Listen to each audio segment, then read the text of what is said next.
I want to tell you something now, not later. I'm going to say some sentences, and there's going to be a word that keeps on repeating. I'll call them later. I'll forgive him or her later. I'll get right with God later. I'll go to church later. I'll accept God's salvation later. Guys, I don't have later anymore. My terminal illness has taken that away. Now I'm trying to hurry up and make memories, happy ones. I'm trying to remember to tell everybody I love them while I can. I'm trying to call my mom more frequently than I have, but I could be doing better. I know some of you, sorry, some of you might be a lot younger than me, and you'll be going, yeah, but I'm young, I got time. Really? Does your parents have time?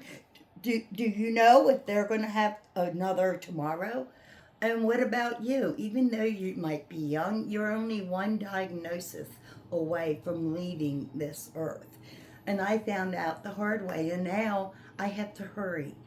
I don't want anybody to try to hurry at the end of their life. Do it now. Back when those sentences, I said, church, God, forgiveness, and salvation. All of those four things, two things. It's going to hurt you and most likely your family. But you know what? It doesn't scare the devil.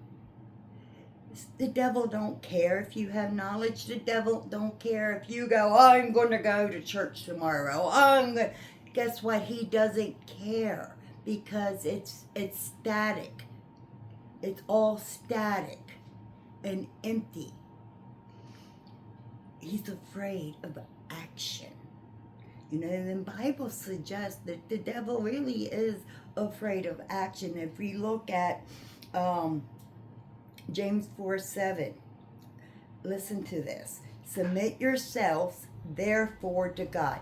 That first part, what was the action? Submit. Submit to whom? To God. That scares him. And the other thing that scares him is to resist. To resist, I didn't say that part, but resist the devil and he will flee from you. That's the second action, is resist. Submit and resist. Those are actions. That's what the devil hopes you never get saved, because then you're going to go with him. He doesn't care, if you say you're going to go to church, but if you go to church and then you get right and then your family starts coming, that's what he's afraid of. Not afraid of words.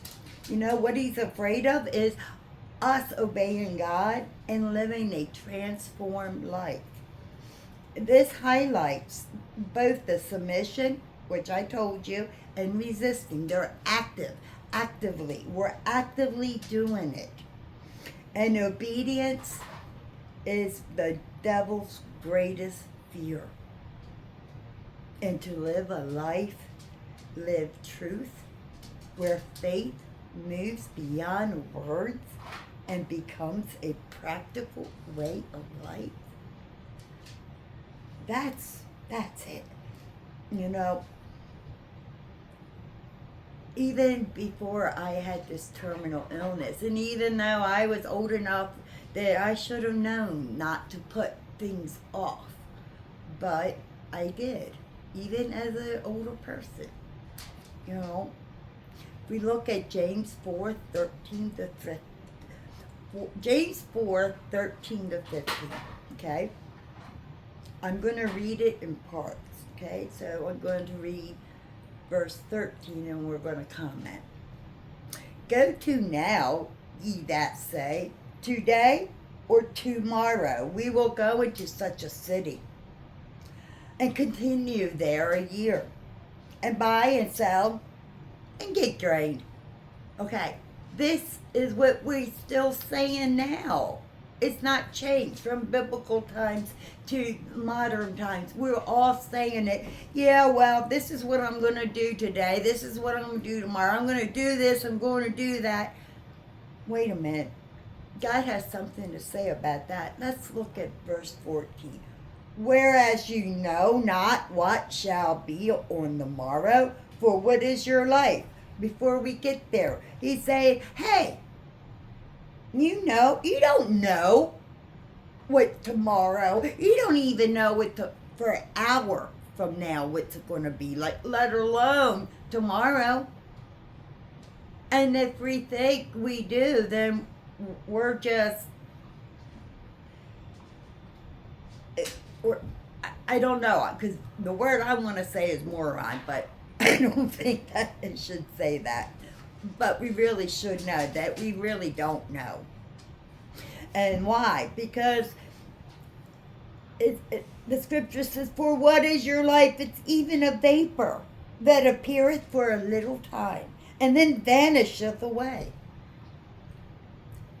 Think of a match. You take a match and you got big fire, right? And then all of a sudden it fades and that's gone. That's what he's saying. In reality of eternity, we are a vapor. We are nothing.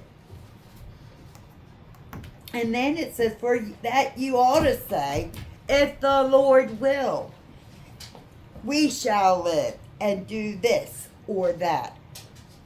Yes. And I am guilty. I don't always say that or say that even to my mind, but I do try to say, yes, I would like to do that, Lord willing. But we don't. And God's saying, look, we should be saying, Lord will, that we shall live. Lord will, we can do this, or Lord will, or that. I mean, why put off?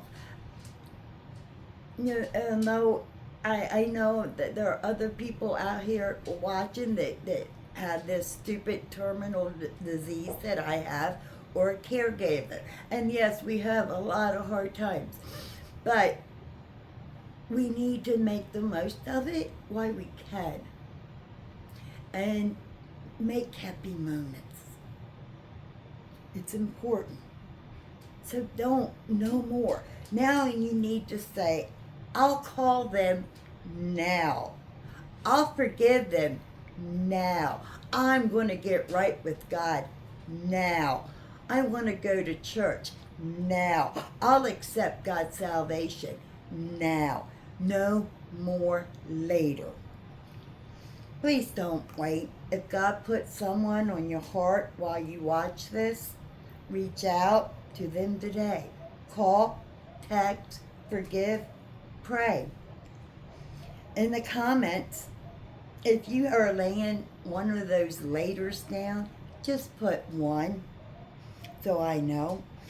And if you would like more anchor talks as I walk through this terminal illness journey with God, you can subscribe